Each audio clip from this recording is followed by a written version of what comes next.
YouTube, how's going? The Goat House is back. Another trade deadline video. In this one, 5 trade scenarios that could actually happen at the trade deadline, and then 5 more that are also realistic.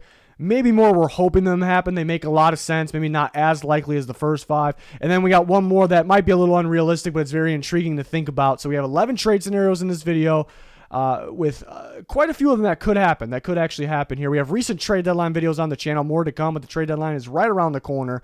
But join us on Twitter for live news, rumors, updates. Got the breaking news on there, my thoughts on these trades as they go down. Been doing some grades on there with a quick clip.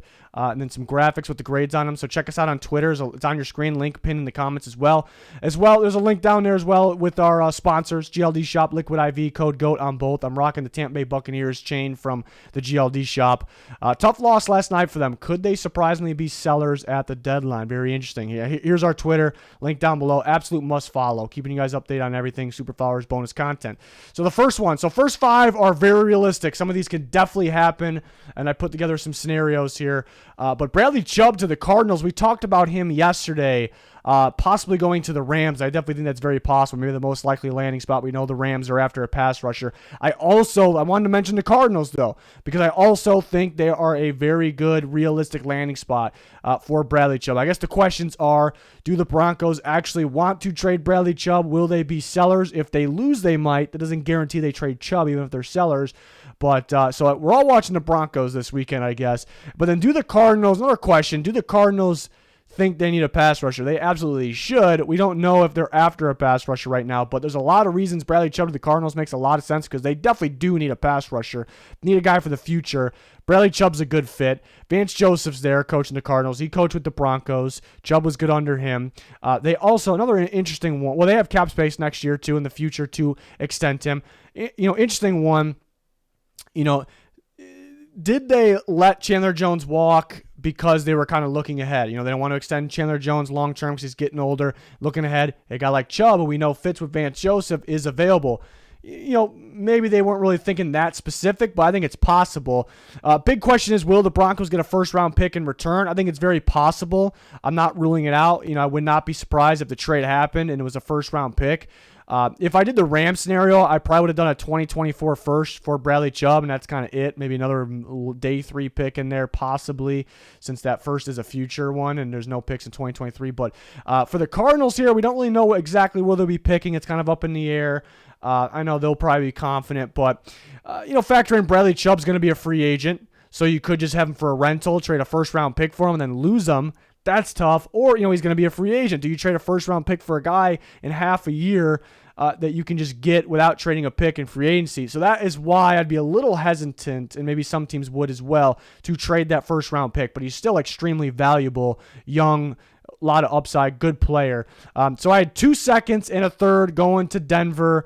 1 pick from 2024. That'd be that second that they get there.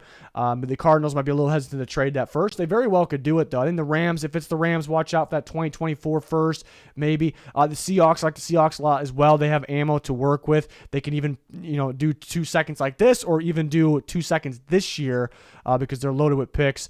So those are some teams to watch out for. I think it's realistic that Chubb could get traded, not guaranteeing anything, but I think the Cardinals are a realistic landing spot. But the Broncos may just value Chubb too much. That's also very realistic.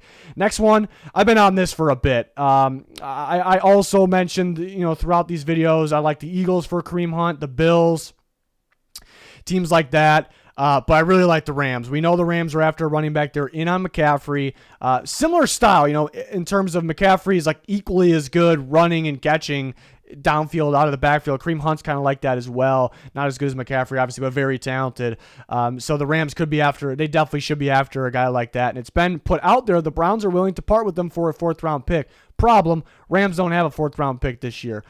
So trying to equal that value, I thought of, should I do a next year 3rd? In this, because that's not a 4th, but it's next year 3rd. It very well could happen. But I went this route here. The Browns getting a 6th-round pick this year and a 4th-round pick next year. I think that makes a bit more sense for both sides. If Kareem Hunt if the Browns keep him, which they very well could because they still value him, but he's probably going to be signed somewhere else in the offseason. The Browns would probably get a compensatory pick in 2024 of, I'd say it's probably a 5th-round pick, so I think this is pretty good value for the Browns here, and it makes sense for the Rams. They would rather do this than give up a future 3rd, or anything like that. This is better. I think it's better for both sides, really, because the Browns actually get a pick for this year. They had to trade some away for Deshaun Watson, but yeah, that it may hang on to Dearness Johnson so that he can be the running back 2 there for the Browns. So this kind of made sense for both sides. Really like the fit with Kareem Hunt with the Rams. But again, he could land on a team like the Eagles. Eagles would probably be my next prediction there. But yeah, this is one I think is extremely realistic. Next, another running back, Damien Harris to the Ravens, which we actually talked about yesterday as well. Teams are calling about Damien Harris. And the Ravens have to be one of those teams. They have to be because he's an excellent fit. He's a good back, and they are very beat up at the running back position. They just played last night. Good win for them. But Gus Edwards went down again. Nothing major, but it's a hamstring. We know those can linger on for a bit. Keep a guy out. Dobbins is hurt. They got a bunch of guys beat up, and they don't have that. They don't have a guy like Damien Harris. I think Damien Harris would be their best back, and it's a tremendous fit because the Ravens run the same running scheme as what the Patriots ran before this year because they switched things up this year. So tremendous fit. Trying to figure out the value a little tricky. I almost just put a 5th in here, which is very realistic. A 5th for Damien Harris. Because we know the Patriots don't extend guys, re-sign running backs usually, so they could let him walk. And then what would they get compensatory wise? I think a 2024 5th would probably be the maximum is what they would get. I'd say probably a 5th. 2024 5th it would be. So that's why a 2023 5th would make sense for both sides. But I'm sitting there thinking, would it be worth it to them? And they would rather keep him for the rest of this year, which they could do, even with this scenario, they can just keep him as well. But even though it's a swap, it's more valuable in my opinion than just a fit. The Patriots come all the way up to the 4th round, maybe help them find another running back as well, which they pretty much draft one every single year. And the Ravens get a 6th back because a 4th by itself is too much because expiring deal, hasn't played. So Stevenson taking over there, been, just coming back from an injury. I know he wasn't out long. So, the Ravens aren't going to pay a big price there, but, the Ravens seem to get guys on expiring deals as well. So this made sense for several reasons. I think it's the matter of the Patriots agreeing to part ways with him right now. If they do, I think the Ravens could be the very realistic landing spot there for a guy like Damien Harris. I absolutely love the fit. Love the fit there. Next, a receiver, Nelson Agholor, which we talk about the fit with the Raiders. We know the fit's good with the Raiders because McDaniels is there. He had a connection with Carr as well, Agholor that is. But what about the Chargers? They could use a receiver. I love a guy like Brandon Cooks for them, but just too expensive, especially next year. The Chargers are already in the negative, while Brandon Cooks will cost $18 million next year. So that makes it tough. But they need a receiver pretty bad right now. I mean, Keenan Allen coming back from that hamstring injury, no guarantees. And he's had the injuries in the past. No guarantee that he'll stay healthy, but they're optimistic, obviously. Mike Williams is going to miss some time. He's going to miss some time. That's a big loss. And then the rest of the group, Palmer, been pretty underwhelming, So they definitely need a body in there. Even if they were healthy, in my opinion, they need a body in there. And they haven't been able to stretch the field, play that Herbert ball that they need to be playing. And a guy like Agholor opens that up for you for sure. His speed, that home run ability, he's on an expiring deal. So if they, don't really feel like they need a receiver long term because the Keenan Allen and Mike Williams part of their long term plans, it makes a lot of sense. He is a little bit pricey on the rest of this deal this year. So that's the tricky part. The Patriots might have to help a team out, pay a little bit of salary, but they don't have much themselves. If they trade other guys away, then they'll have a bit more. So it's a little tricky, but yeah, I think it'd probably be cheap value. I think somebody can get a steal on Agholor because he is a little bit pricey still the rest of this year. The Patriots have been using him less and less. Maybe they add another receiver as well. So what makes sense is a 2023 6. If the Patriots clear some space and then end up paying a chunk of a guy like Agholor in this scenario, we'll say, then I think they'll get more than a 6. It could be a 5th. I don't think teams would pay more than a 5th. It'd be the absolute max. If they're not paying any portion of the deal, maybe they only get a 7th. Is it worth it for the Patriots? Those are the questions there. But the Chargers need somebody. A lot of the receivers that are available are coming from the AFC West. They're not going to trade to the Chargers. Brandon Cook's too expensive. I like Claypool for them as well. It's just starting to sound like it's not really going to happen. But I do like Claypool for the Chargers. But Agholor get that outside receiver because they play Keenan Allen in the slot quite a bit. And then, with Mike Williams out, could use an outside guy, could use a deep threat. A lot of reasons that make sense here. Next, Kind of a smaller one that I think is extremely realistic, and we're talking about the Broncos quite a bit here, but Albert O, the tight end that people kind of hyped up this year because he looked kind of promising. He's a young guy with potential, looked like that last year. And this new staff just hasn't really liked him much at all. And the Giants are a team that could use a tight end. They also don't want to spend big. They're also kind of looking for a receiver, so save some space for making multiple moves perhaps. Bellinger obviously could be out for the year with a nasty injury, obviously, to his eye. So adding a young tight end here makes a lot of sense. And the Broncos just aren't using him, so they may just accept a cheap pick here, a 2023 7th. Could it be a 6th? I think if it's a 6, it's probably a future 6, or there's a swap. The Broncos get a 6, the Giants get a 7. So I think those are all realistic scenarios there. I mentioned the Packers, the Vikings, that could be adding a guy like Albert O, a cheap tight end, but the Giants made the most sense. This is a very realistic trade, in my opinion. So trades that, maybe we wanted, they're realistic. People have been talking about them, but maybe aren't super likely. Like, they could happen. They're realistic. They could happen. But maybe we're not really. We want. It's more of wishful thinking. Like, it's realistic, but will it actually happen? That's these next 5 trades. If you catch my drift here, Packers, Jerry Jeudy. Every time a receiver's available lately, it's been Packers because their receiver group's been very disappointing. Disappointing Rodgers. They're disappointing him very much so. So they definitely could use a guy. But they want a guy that can play. They don't want another project or anything here.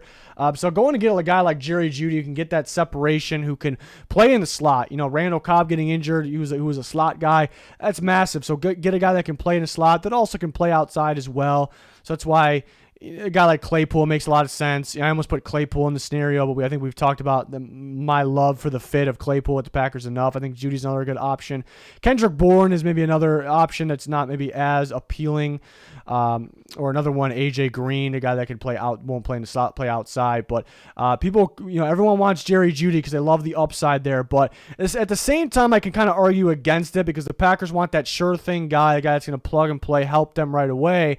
Judy's been a little underwhelming, so Willie can kind of continue to have some of those issues, but he's still a solid player overall. The compensation's the tricky part. Would a team give up a second-round pick? That is the question. I think it's a little much based on how he's been playing, but I understand the Broncos if they would only accept a second, if they wouldn't accept anything less, because they just drafted him the first. They kind of need him. They use him they'll use him for the future. They're planning on winning next year at least, if it's not this year, so it won't be easy to part with them, but team might be willing to give up a second because you see he can help you right now. He's under contract still, pretty cheap years on there, and has a lot of upside as well. So this would be great for the Packers to be able to do something like this. Let's see if it actually happens. So the Packers, we always link them to receivers. They never actually do it, or maybe they get kind of a lesser option, maybe a less appealing option like a Bourne or like an AJ Green, maybe a little more realistic. But Jeudy, I think it's realistic. It definitely could happen. But I think, again, the first 5 trades I think are a little more realistic than some of these other ones. But Chase Claypool, there's really been no talk about the Bears being buyers, like they're sellers as they should be. But the Bears made a lot of sense for one of these young receivers, like a Jeudy, like a Claypool, because they need a receiver pretty badly. And you may say, well, they're not trying to win right now anyways. True, but look at the future. They have tons of cap space available, but the next free agency class is pretty damn underwhelming. So where are you going to spend that money exactly? And then you look at the draft class. It's not bad, but compared to the last few years where you kind of get some guarantees in there, it's very underwhelming. So can the Bears, having a pretty good draft position, all that cap space, could they actually fix their receiver group in that offseason because of the how underwhelming it is with the talent available? So going and get a young guy that's almost like equivalent to equivalent to drafting somebody that has upside and could help Fields progress and could help that receiver room, which needs help. So that's why I thought the Bears made sense of grabbing one of these young receivers in a trade. I don't think they do it. So I'm not really counting on this, but it's something that I know fans are talking about. Bears fans, want some of the young, appealing receivers, but not really anyone's talking about that. Maybe even though they could be sellers at the same time of being a buyer and a guy like this, and why it kind of makes sense though. The Steelers want a second-round pick. I don't think they would get rid of him for anything less. The tricky part of this is it could be an early second-round pick. So would the Bears actually do it? Again, what other receiver are you going to get this offseason? That can match Claypool, his upside, his contract, things like that. So think about it that way. But yeah, one I'm not counting on, but pretty interesting. Seahawks and the Jags make a deal here. Josh Allen, which his name came up yesterday, not the quarterback, the pass rusher. Teams calling about Josh Allen. No word if the Jags would actually trade him. Right away, I'm thinking I really don't think so. I still am not counting on it, but the chances of it happen kind of increased for me. Not that it's above 50 or anything, but you look at the last couple of weeks, the Jags actually have been playing Josh Allen less. There's a couple games where he got like 72% of the snaps, which is still a bit, but he was getting like 90 in the first 4 weeks. So that's interesting. That's very interesting. So maybe he's got one more year left on his deal this year and next year. So, maybe they don't plan on extending him. Do they know yet? I guess a big question. So maybe they can deal him. The Seahawks, who could be after a pass rusher, could also be after a guy like Bradley Chubb, could try to grab a guy like Josh Allen, which upgrades their pass rush group. And they're kind of a team that, for the future, because the amount of draft picks they have, future cap space, so this guy could be part of that as well. So that's why it made sense. So I had 2 second-round picks because the upside of Josh Allen, and he's still under contract for next year as well, which is great. That's fantastic. So 2 seconds, and then a 5th round in there as well. So 2 picks from 2023, and then 1 from 2024. So this way, the Seahawks hang on to a second for this year as well, because they have 2, so that'd be fantastic. Would the Jags demand both those? Maybe that's possible, but maybe the Jags just don't want to trade Josh Allen. But it's interesting. They've been playing him a little bit less. Trayvon Walker's been playing a lot more, even though they're kind of different style players. Both considered their pass rushers. Allen's been playing a little less recently, so it's very, very interesting. So I do like the Seahawks as a fit. Like the Cardinals, like the Rams, like the Chiefs, teams like that. So, there's multiple teams that could try to trade for Josh Allen there. Next one, Shaq Thompson, which I think this is very realistic, but I don't know if I'm really counting on it at the same time. I think it very well could happen. Patriots been looking for linebackers. Here's one that I think fits very well. The Patriots run a lot of man coverage. They blitz a lot. Shaq Thompson was a part of that. More so last year at the Panther scheme, where he played very, very well. They ran a lot of man. They blitzed him a lot from different spots. Patriots blitz is a little underwhelming right now. Like, they blitz a lot, but guys that aren't, we saw it against Fields. Like, they couldn't get home. They couldn't actually get Fields down. So get an athletic guy like Thompson, who's a very technically sound linebacker as well. He can run this man coverage the Patriots run. So, and they're looking for upgrades at linebacker. They let guys walk. They kind of got guys that are probably better, options as I think they would start Bentley still, Thompson with him, but they got options that are probably like high-end linebacker 2s, like depth, that could play, rotation guys. So that's why this makes a lot of sense. The Panthers, in return, I think would get a 3rd and a 6th, which is, I think, better for the Patriots. But would they actually get more than a 3rd? Could they pull a 2nd by itself? Maybe if a pick goes back to the late pick goes back to the Patriots, then I think possible. But I don't know if a team does it. Why the Panthers? Shaq Thompson's been so good for the Panthers. Going to captain for them, under contract next year. So you may say, why would the Panthers trade him? First glance, I understand if you're questioning it, but then their whole coaching staff's probably going to change, and it definitely is going to change after this year.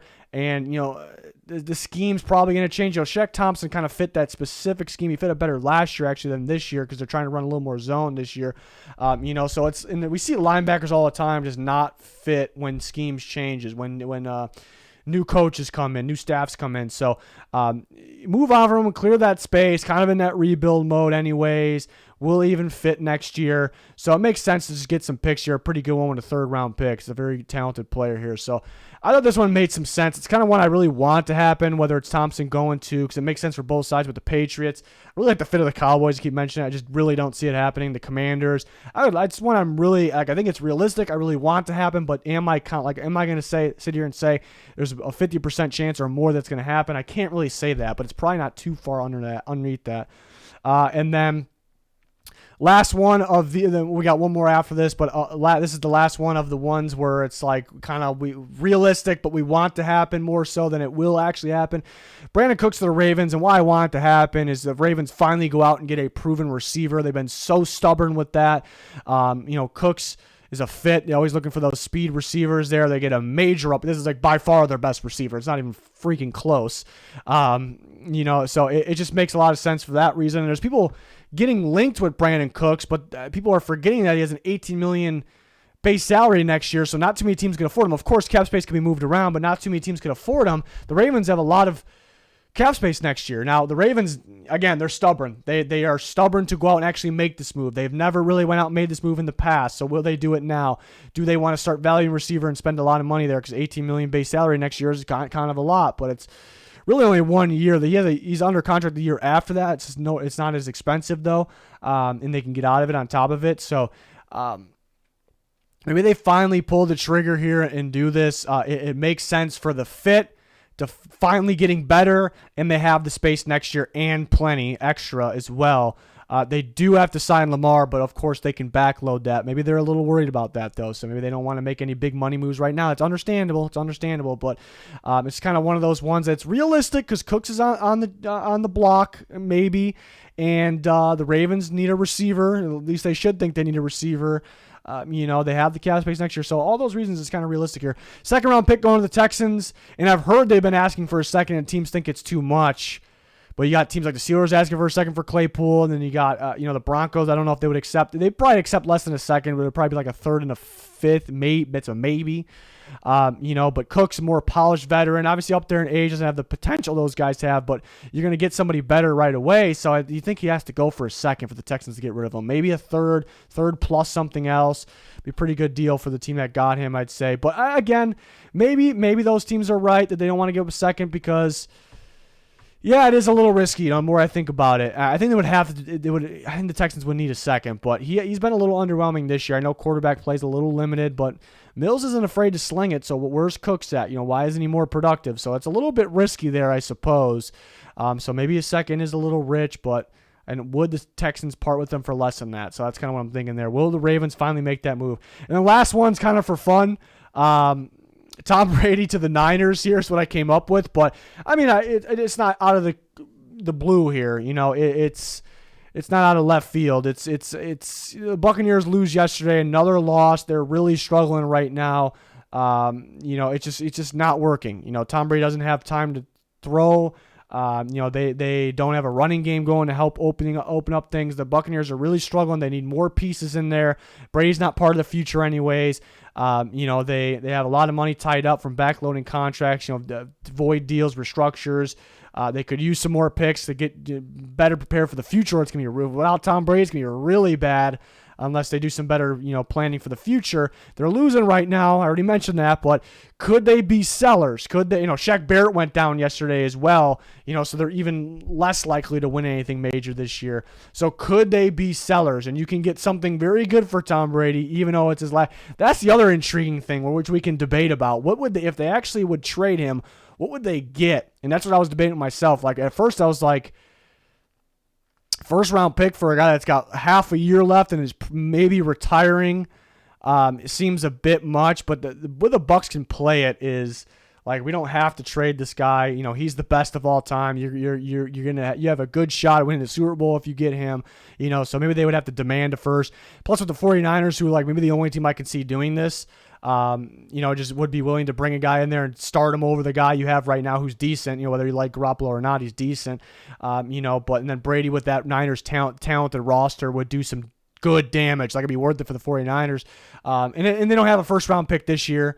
So it'd have to be next year, 2024. It's just very interesting to think about. I'm not saying this is going to happen. The Buccaneers are probably going to insist on winning something this year, which isn't the worst thing because the NFC South is pretty bad. Like the Buccaneers very well will probably win it, so that's why this probably won't happen. But I thought this was intriguing, and there's ways you kind of can make it make sense. Like I explained, like the Buccaneers could very well be sellers. You could argue they should be. 49ers would definitely do it. In my opinion, they would do it.